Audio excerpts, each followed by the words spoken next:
하나님 말씀 요한복음 1장 40절 41절입니다. 우리 한 목소리를 읽겠습니다. 시작. 요한의 말을 듣고 예수를 따르는 두 사람 중에 하나는 시몬 베드로 형제 안드레라. 그가 먼저 자기의 형제 시몬을 찾아 말하되 우리가 메시아를 만났다 하고, 메시아는 번역하면 그리스도라. 아멘. 여러분, 지금 우리는 기독교의 기본적 가치에 대해서 살펴보고 있습니다. 그러니까 우리가 믿고 있는 핵심 내용에 대해서 아주 기본적으로 살펴보고 있습니다. 그래서 지난 시간에는 나사렛 예수, 가난한 예수에 대해서 살펴보았습니다. 오늘은 두 번째, 그러니까 예수 두 번째 시간으로 그리스도 예수에 대해서 살펴보려고 합니다. 여러분, 세상에는 불교, 힌두교, 이슬람교 등등 여러 종교가 있습니다. 그 여러 종교 중에 기독교라는 종교도 있죠. 여러분, 예수 믿는 사람들에게 당신의 종교가 뭐냐라고 물으면 뭐라고 말합니까? 기독교라고 말합니다. 기독교라고. 그런데 기독교라는 말이 무슨 뜻인지를 모르는 사람들이 정말 많더라고요. 당신의 종교가 뭡니까? 라고 했을 때 내 종교는 기독교입니다 라고 말하는데, 분명히 말하는데, 그럼 기독교라고 하는 말의 뜻이 뭡니까? 라고 물어보면 의외로 많은 기독교인들이 자기가 믿고 있는 종교의 이름의 뜻을 모르고 있습니다. 제가 예전에 성경 공부 시간에 거기는 우리 교인도 있고 외부에 있는 어떤 교인도 여러 명 있었거든요. 제가 질문했어요. 기독교가 뭐냐? 기독교의 뜻이 뭐냐? 아무도 답 못하더라고요. 아무도. 그리고 그 질문 앞에서 당황합니다. 왜 당황하냐? 그 뜻을 모르는 거죠. 그러니까 자기가 믿고 있는 종교의 이름의 뜻도 제대로 알지 못하면서 신앙생활을 한다. 제대로 할 수 있을까요? 못할까요? 못할 가능성이 크겠죠. 여러분, 기독교는 한자에서 나온 말입니다. 그러니까 터기, 살펴볼 독, 가르침 교 해서 기독교입니다. 이 교는 종교를 의미하는 거고요. 기독은 그리스도의 한문 표현입니다. 그리스도의 한문 중국식 표현이 기독이 되는 겁니다. 마치 프랑스를 불란서라고 하거든요. 네덜란드를 화란이라고 말하는 거죠. 뭐냐면 불란서가 중국 사람 한자식 표현인 거예요. 불란서, 화란이 한자식 표현인 거예요. 그래서 그 한자를 우리는 그 글자 그대로 읽는 거죠. 그럼 왜 중국은 그리스도를 기독이라고 썼을까?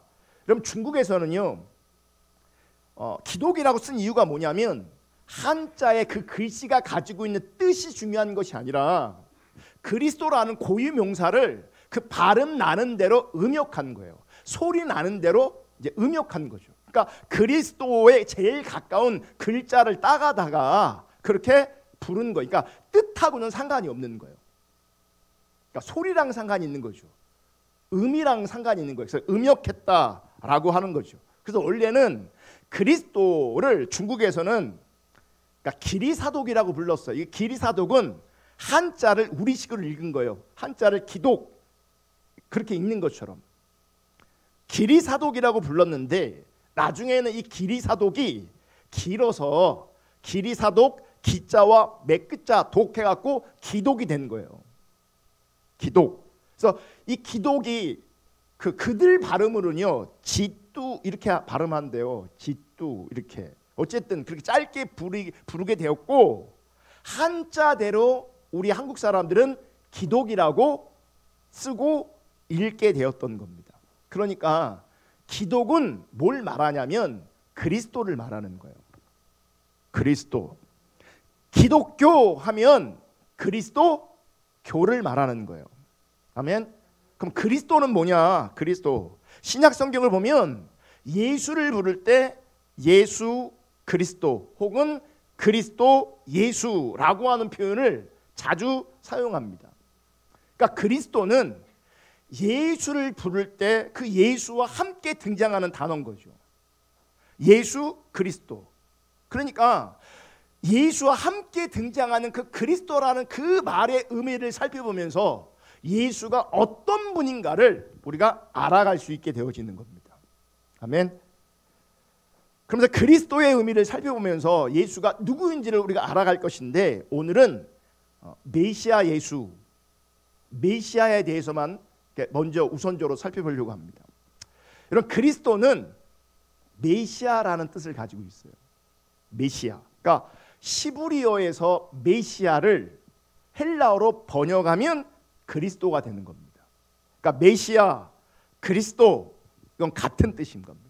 요한복음 1장 40절 41절을 우리가 본문으로 읽었는데, 요한의 말을 듣고 예수를 따르는 두 사람 중에 하나는 시몬 베드로의 형제 안드레라. 그가 먼저 자기 형제 시몬을 찾아 말하되 우리가 메시아를 만났다 하고, 메시아는 번역하면 그리스도라. 지금 예수의 제자가 된 안드레가 자기 형제 시몬 베드로를 찾아가서 예수를 소개하는 거예요. 어떻게 소개하는지 아십니까? 내가 지금 메시아를 만났다라고 소개하는 거예요.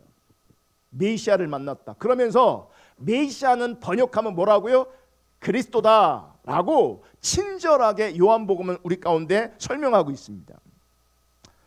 예수 그리스도, 이 얘기는 예수 메시아라는 겁니다. 예수 메시아. 그리고 이 메시아 그리스도라는 말과 개념은 예수님이 이 땅에 오기 전부터 이스라엘 백성들은 알고 있었던 단어고 알고 있었던 개념이에요. 그러니까 예수님이 탄생 전부터 메시아 그리스도에 대해서 그들은 이미 알고 있었어요. 동방으로부터 박사들이 별을 봅니다. 그러면 예수님 탄생을 축하하기 위해서, 경배하기 위해서 예수님께 나아가죠. 그때 그 당시 그 동방 박사들 앞에서 헤롯 왕이 이런 말을 합니다.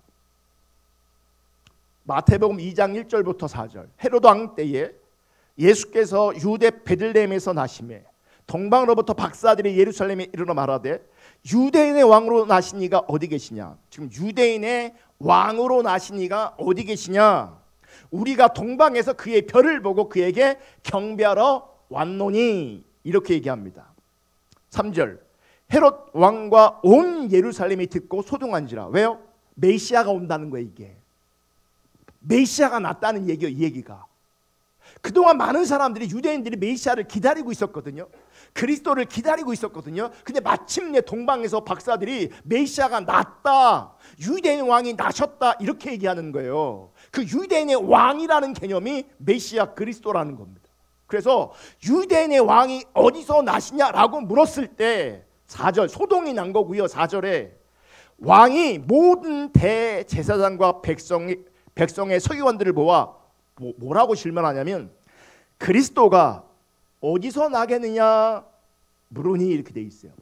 유대인의 왕이 어디서 나느냐라고 질문했는데 그 질문을 받아서 헤롯이 서기관들과 바리새인들에게, 종교 지도자들에게 다시금 묻는 거예요. 그리스도가 어디서 나냐고. 이 얘기는 예수가 탄생하기 전부터 메시아에 대한 개념이, 그리스도에 대한 개념이 그 시대 사람들에게 있었던 거죠. 그리고 유대인들이 가지고 있던 그 메시아 사상은 당시 정치적 상황과 아주 깊은 연관이 있습니다. 기원전 2세기 3세기에 유대교에서는 이스라엘을 로마의 압제로부터 해방시킬 왕의 출현을 기대하고 사모하고 있었어요. 그게 메시아인 거예요. 지금 로마 제국은 이스라엘을 통치하기 위해서 헤롯 가문을 이스라엘 왕으로 세웠어요. 그런데 유대 백성들은 그 헤롯을 왕으로 인정하지 않아요. 왜냐하면 헤롯은 로마에 붙어 있는 사람이거든요. 그래서 헤롯을 왕으로 인정하지 않고, 지금 정치적으로는 구조적으로 인정할 수밖에 없고 그렇게 돌아가고, 사회가 그렇게 돌아가고 있지만 이스라엘 백성들은 그를 왕으로 인정하지 않고 장차 이스라엘을 구원할 그 로마의 압제에서 우리를 해방시킬 진정한 왕, 진정한 메시아, 진정한 그리스도를 기다리고 있었던 거예요. 그리고 유대인들은 구약에 여러 성경 구절들이 있지만 그 중에서도 대표적으로 세 군데의 말씀을 근거로 해서 메시아가 올 것을 그들은 기대하고 있었어요. 야곱의 유언이었고 발람의 예언이었고 이사야의 예언이었어요. 볼게요. 먼저 야곱의 예언이에요. 창세기 49장 8절 10절. 유다야 너는 내 형제의 찬송이 될지라. 내 손이 내 원수의 목을 잡을 것이요 내 아버지의 아들들이 내 앞에 절하리로다. 유다는 사자 새끼로다. 내 아들아 너는 움킨 것을 찢고 올라갔도다. 그가 엎드리고 웅크림이 수자자 같고 암사자 같으니 누가 그를 범할 수 있으랴. 규가 유다를 떠나지 아니하며 통치자의 지팡이가 그 발 사이에서 떠나지 아니하기를 실로가 오기까지 이르리니 그에게 모든 백성이 복종하리로다.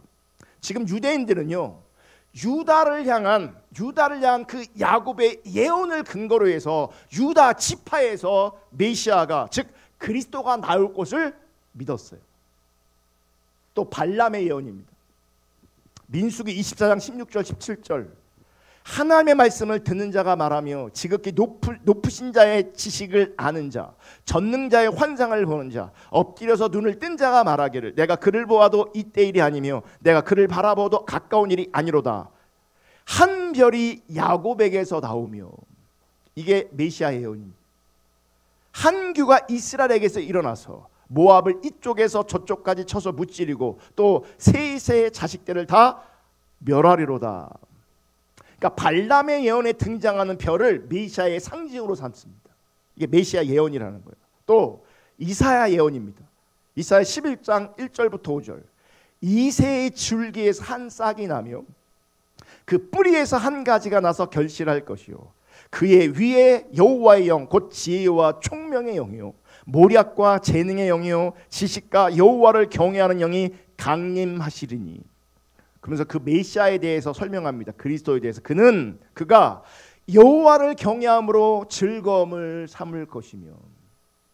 여기서 놀라운 기준이 담겨 있어요. 여러분, 여호와를 경외하는 것이 우리의 즐거움 되는 것, 그게 참된 신앙입니다. 여호와 경외하는 것이 우리의 즐거움 되는 것, 그게 참된 신앙입니다. 여러분, 즐거움은 억지로 만들어지지 않습니다. 즐거움이 어떻게 억지로 만들어집니까? 그래서 한편으로는 신앙생활이 어려운 거예요. 왜냐하면 모양은 만들어낼 수 있는데 주를 향한 즐거움, 이건 억지로 만들어낼 수 있는 게 아니에요. 참신앙은 여호와를 경외함으로 즐거움을 삼는 것, 그게 참된 신앙이에요. 아멘. 그러면서 이렇게 표현해요. 그는 그의 눈에 보이는 대로 심판하지 아니하며 그의 귀에 들리는 대로 판단하지 아니하며. 이게 무슨 얘기냐면 하나님의 관점으로만 판단한다는 거예요. 이것도 신앙의 본질입니다, 여러분. 내가 무언가를 판단할 때 거기 내 생각과 내 의견이 개입되지 않는 거예요. 내가 원하는 게 개입되지 않는 거예요. 하나님 관점으로 판단하는 거죠. 좀 옆으로 제가 잠깐만 옆에 곁으로 좀 지나가는 얘기를 할 건데, 여러분, 눈 가리고 아웅이라는 말이 있어요. 눈 가리고 아웅. 무슨 말인지 아시죠? 이게 사전적 의미는 이래요. 언젠가 드러날 일을 그 순간 감추려고 얕은 꾀로 속인다는 뜻, 또 어설픈 행동으로 남을 속이려 드는 것을 말한다. 이게 뭐라고요? 눈 가리고 아웅한다. 그러니까 속이는 거죠. 속이는 겁니다. 여러분, 잠시 혹은 일시적으로 사람들은 속일 수 있습니다. 그리고 그 눈 속임에 성공한 것처럼 보여질 수도 있습니다. 근데 기억하세요. 하나님은, 우리 그리스도는 눈에 보이는 대로 판단하지 않으세요. 들리는 대로 판단하지 않으세요. 우리끼리는 눈 가리고 아웅할 수 있어요. 안 들키면 돼요. 포장하면 돼요. 아무리 잘 포장해도, 아무리 안 들켜도 하나님은 다 아세요. 다 아세요. 아멘. 결국 그분 앞에서는 다 드러나게 돼 있어요. 그 인생을 통해서 그 어떤 사실이, 내가 속인 어떤 것들이 드러나지 않을지 몰라도 속이며 살았던 혹은 진실하게 살지 않았던 그 인생의 결과물을 내가 따먹게 돼 있어요. 결국 다 드러나게 돼 있다고요. 속인 인생, 거짓된 인생의 결과물을 내가 따먹게 돼 있다고요. 속이고 살았습니까? 속고 살 겁니다. 진실하지 않았습니까? 진실하지 않은 인간을 사랑하게 될 겁니다. 거짓된 삶을 살았습니까? 거짓된 인간을 만날 겁니다. 다 드러나게 돼 있다고요. 결국 다 드러나게 돼 있어요. 자신의 진실하지 않은 삶, 자신의 거짓된 삶, 반드시 자기 인생에서 스스로 책임지면서 할 겁니다. 그러니까 우리끼리 포장하고 감추고 숨겨서 사람들은 신앙인으로 칭찬할지 모르겠지만 하나님은 사람들의 관계에서, 인간의 관점에서 보여지고 듣는 대로 판단하지 않으세요? 그분은 우리의 중심을 다 판단하세요. 우리의 전부를 다 판단하세요. 아멘. 부모에게 속였다고 넘어가는 게 아닙니다. 친구를 속였다고 넘어가는 게 아닙니다. 지금 당장은 넘어가는 것처럼 보여도 그 거짓된 삶이, 그 진실하지 않은 삶이 분명히 자기 목을 옥매울 겁니다. 바라기는 하나님 앞에서 정직하게 살 수 있기를 주님의 이름으로 축복합니다. 바라기는 하나님 관점에서 진실하게 사실 수 있기를 주님의 이름으로 축복합니다. 지금 보여지는 것으로 판단하시는 것이 아니라 하나님의 관점으로 우리의 중심을 다 보시고 다 아시고 하나님은 판단하십니다. 안 들키면 탈이 없죠. 우리끼리는 탈이 없는 것처럼 잘 넘어갈 수도 있겠죠. 아니요, 다 돌아오게 돼 있습니다. 정말 다 돌아오게 돼 있습니다. 다시 제자리로 돌아와서 이사야 11장 4절, 공의로 가난한 자를 심판하며, 이게 이제 공의로 가난한 자를 심판한대요. 뭐 가난이 죄처럼, 이게 아니고요. 가난한 사람을 억울하지 않게 한다 라는 뜻이에요. 정직으로 세상의 겸손한 자를 판단할 것이며 그의 입의 막대기로 세상을 치며 그의 입술의 기운으로 악인을 죽일 것이며 공의로 그의 허리띠를 삼으며 성실로 그의 몸의 띠를 삼으리라. 그러니까 이사야 예언에 나오는 이새는 다윗의 아버지거든요. 그래서 다윗의 자손에서 메시아가 날 것이다 라고 유대인들은 믿었던 겁니다. 유대 지파를 통해서 메시아가 나올 것이고 다윗의 자손에서 메시아가 나올 거라는 거죠. 그리고 신약 성경은 맨 처음부터 예수가 그리스도임을 말하고 있어요. 자, 마태복음 1장 1절. 자, 성경, 신약 성경 가장 첫 절 시작이 뭐라고 말하고 있냐면 아브라함과 다윗의 자손 예수 그리스도의 계보라. 예수가 메시아라는 겁니다. 예수가 그리스도란 말이죠. 아멘. 그래서 족발을 통해서 예수가 다윗의 자손인 것이 드러납니다. 증거합니다. 그리고 헤롯 왕과 대제사장들과 서기관들을 통해서 미가 선자의 그 예언을 통해서 예수가 메시아가 그리스도가 베들레헴에서 태어날 것을 증거하고 있어요. 마태복음 2장 4절 6절. 왕이 모든 대제사장과 백성의 서기관들을 모아 그리스도가 어디서 나겠냐 물으니 이르되 유대 베들레헴 이오니. 이는 선지자로 이렇게 기록된 바, 선지자가 이미 기록하고 있었대요. 메시아가 그리스도가 베들레헴에서 날 것을. 또 유대 땅 베들레헴아 너는 유대 고을 중에서 가장 작지 아니하도다. 내게서 한 다스리는 자가 나와서 내 백성 이스라엘의 목자가 되리라 하였음이니라. 이게 미가서 5장 2절의 성취가 되는 겁니다. 볼게요. 베들레헴 에브라다야 너는 유다 족속 중에 작을지라도 이스라엘을 다스릴 자가 내게서 내게로 나올 것이라. 그의 근본은 상고의 영혼에 있으리라. 이 미가의 말씀이 성취되는 거죠. 그래서 마태복음 2장에서 그걸 증거하고 있는 거예요. 그래서 예수님이 베들레헴에서 나신 겁니다. 예언대로, 하나님의 뜻대로, 하나님의 섭리대로. 아멘. 그리고 가장 중요한 게 뭐냐면 예수님이 스스로 자신을 그리스도 메시아라고 했어요. 요한복음 4장 25절 26절을 보면 사마리아 여인을 만나 그분과 대화하는 장면에서 예수가 자기가 메시아라고 얘기합니다. 요한복음 4장 25절 여자가 이르되 메시아 곧 그리스도라 하는 이가 오실 줄을 내가 아노니 그가 오시면 모든 것을 우리에게 알려주시리라. 26절 예수께서 이르시되 내가 말하는 내가 그라. 메시아가 오시면 우리가 기다리고 있습니다. 네가 기다리는 그 메시아가 나다라고 말하는 거예요. 지금 예수님께서 내가 메시아다, 내가 그리스도다라고 말하고 있는 거죠. 여러분, 당시 많은 유대인들은 예수님이 이 땅에 오셨고 사역하실 때 그분을 그리스도로 또 메시아로 인정했습니다. 문제는 그들이 기대한 메시아와 예수가 생각한 메시아 혹은 하나님께서 보내신 메시아의 관점이 생각이 많이 달랐다는 겁니다. 유대인들이 기대했던 메시아는 정치적 메시아였습니다.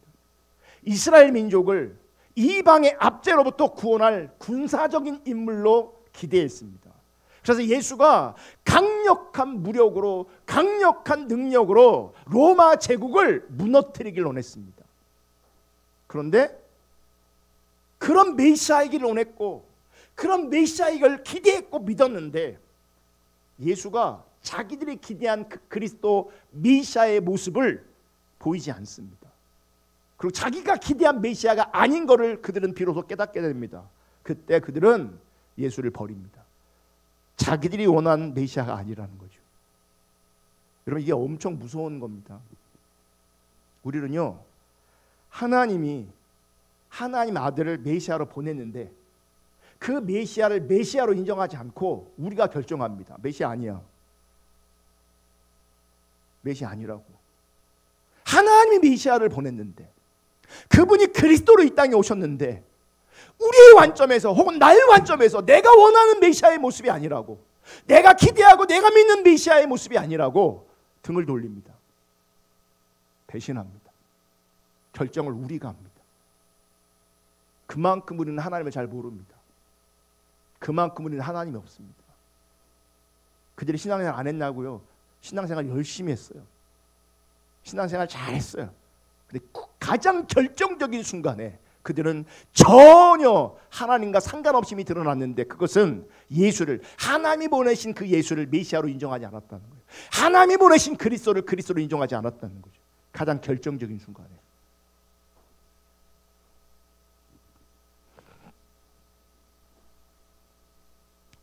진짜 메시아로 오신 예수는 단지 유대 민족주의를 만족시키는 그런 메시아가 아니었습니다.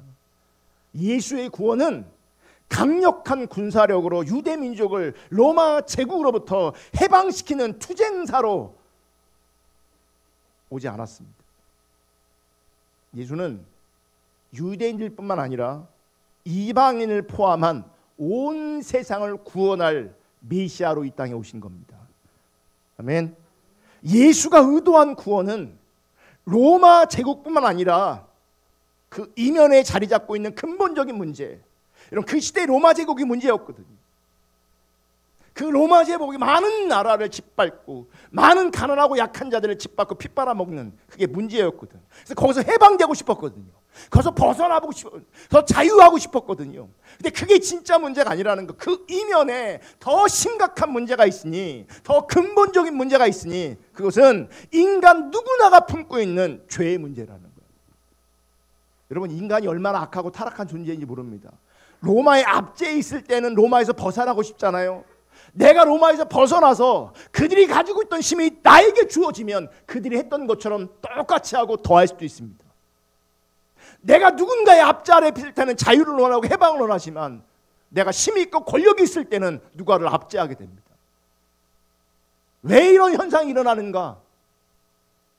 당장 눈앞엔 로마가 문제인 것 같지만 당장 눈앞에 어떤 권력자들이, 힘 있는 자들이 문제 있는 것 같지만 아니요. 우리가 힘을 가지면 똑같아진다고요. 다르지 않다고요. 그러니까 더 근본적인 문제가 있으니 그것은 죄의 문제라는 거예요.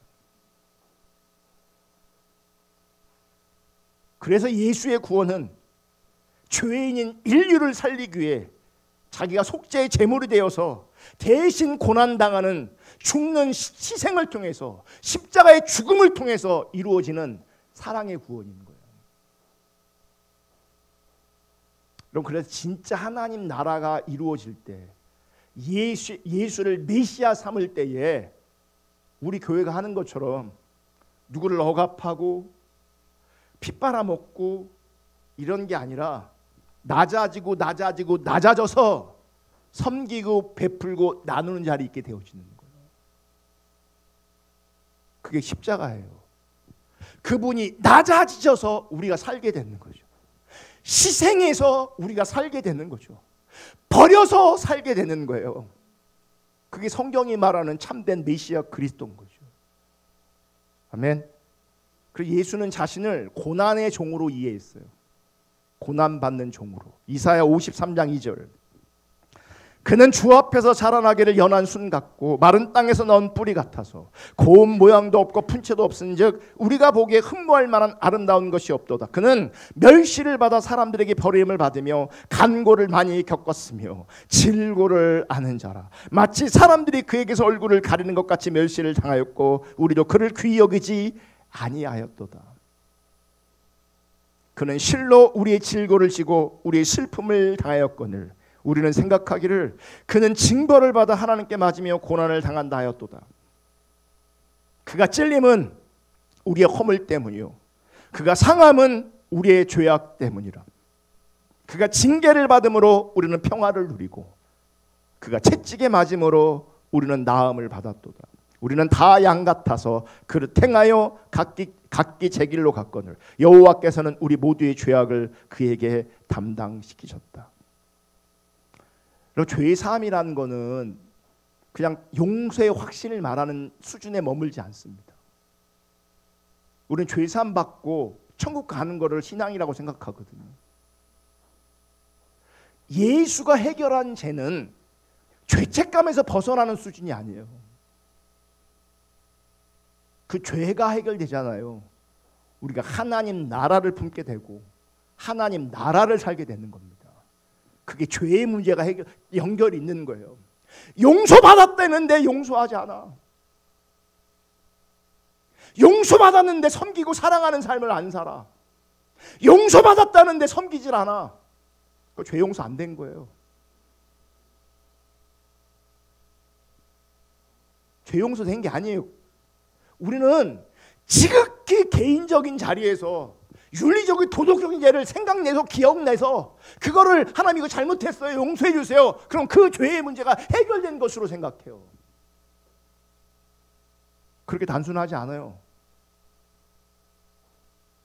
여러분 죄에서 해방될 수 있기를 축복합니다. 그 죄에 자유할 수 있기를 축복합니다. 그 죄에서 해방되고 죄에서 자유할 때 함께 살게 되고 함께 사니까 그 함께하는 자리에서 정직과 진실이 통하는 거죠. 왜 거짓말하는 줄 아십니까? 왜 진실하지 않은 줄 아십니까? 왜 속이는 줄 아십니까? 죄 때문에 그러는 거예요. 용서받았다는데 거짓된 삶을 살아. 용서받았다는데 거짓말하며 살아. 용서받았다는데 진실하지 않은 삶을 살아. 부모를 속이고 친구를 속이고 주변 사람들을 속여. 그 죄 용서 하나도 안 받은 거예요. 그 죄 용서 받은 거 아니에요.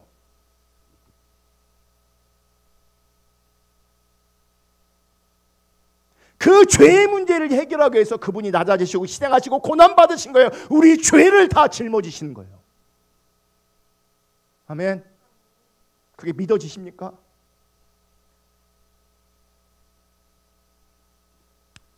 예수님은 고난의 종으로 십자가 지심으로 우리를 구원하기 위해 이 땅에 오셨는데 당시 유대인들은 메시아를 고난받는 종으로 생각하지 않았습니다.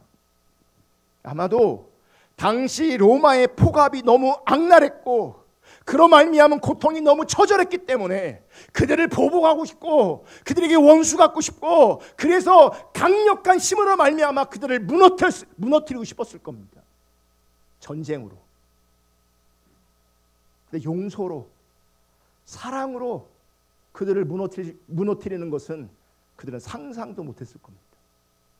근데 예수는 고난의 종으로, 용서로, 사랑으로 그런 메시아로 이 땅에 오신 겁니다. 예수는 유대뿐만 아니라 온 세상의 평화를 이루는 그 하나님 나라를 회복하기 위한 그 구원을 위해서 자기 목숨까지 버렸던 겁니다. 온 세상의 평화를 위해서. 나의 평화가 아니라 온 세상의 평화입니다. 그럼 로마 제국이 자기들끼리 평화하는 건 평화가 아닙니다. 내 집만, 내 가정만 평화하는 거 평화 아닙니다. 그게 거짓입니다. 온 세상의 평화, 온 인류의 평화를 우리가 추구해야 하는 거죠. 온전히 이룰 수는 없습니다. 가능하지 않습니다. 이 타락한 세상에서는. 그럼에도 불구하고 그 하나님 나라의 가치를 실현하려고 은혜를 구하며 작은 것일지라도 비추시면 순종하며 주님 따라가려고 하는 것, 그것이 이 땅에서 우리를 부르신 주님의 부르심이고 그게 참된 신앙입니다. 아멘. 여러분, 예수는 그리스도, 예수는 메시아입니다. 그리고 그리스도 메시아는 무슨 뜻이냐면 구원자라는 뜻이죠. 유대인의 민족 해방만을 이루는 정치적 구원자가 아니라 하나님께서 선하게 창조하신 그 온 세상을 망가뜨린 그 죄의 문제를 해결하고 하나님 나라를 회복할 구원자, 그가 바로 예수 그리스도라는 거예요. 그래서 예수 그리스도, 예수를 그렇게 그리스도 메시아 삼는 사람들이 한 사람 한 사람 한 사람 정말 늘어날 때에 거기가 하나님 나라가 되는 겁니다. 예수 믿는 사람이 없다고요. 그래서 교회를 다니는 사람이 많아도 예수가 없다고요. 왜요? 하나님 나라가 이루어지지 않아요. 하나님 나라가 안 보여요. 하나님 나라가 안 보인다는 그 얘기는 안 믿는다는 거죠. 뭘요? 예수가 구원자라는 것을, 예수가 그리스도라는 것을, 예수가 메시아라는 것을 사실은 안 믿는 겁니다. 그래서 내가 있는 그 자리에 하나님 나라가 이루어지지 않는 겁니다. 구원이 이루어지지 않는 거죠. 개인적으로, 종교적으로 많은 사람들이 구원의 확신이 아니라 구원의 착각을 가지고 있을 뿐인 거죠.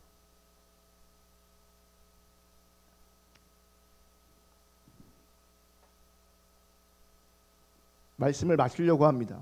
제가 오늘 광고도 좀 길게 해서, 메시아는 구원자입니다. 여러분, 우리를 진정으로 구원할 분은 예수 그리스도밖에 없습니다. 오늘날 많은 사람들이 돈과 세상의 어떠함이 자신을 구원할 것이라고 믿고 있습니다.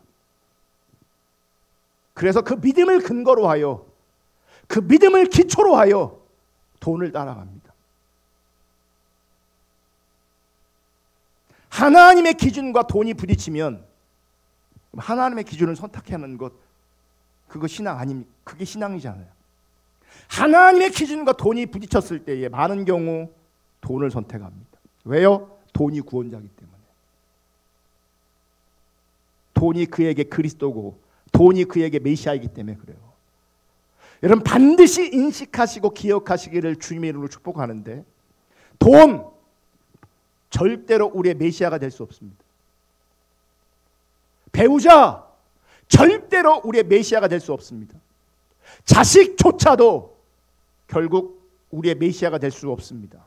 세상의 그 어떤 것도 메시아, 구원자가 될 수 없습니다. 예수님만이 우리의 유일한 메시아, 예수님만이 우리의 유일한 그리스도, 예수님만이 우리의 유일한 구원자이심을 믿을 수 있기를 주님의 이름으로 축복합니다. 그 믿음이 실제로 우리 삶에 나타나고 드러나고 열매 맺기를 주님의 이름으로 축복합니다. 아멘. 우리 찬양하고 경배의 55장 찬양하고 우리 기도하겠습니다.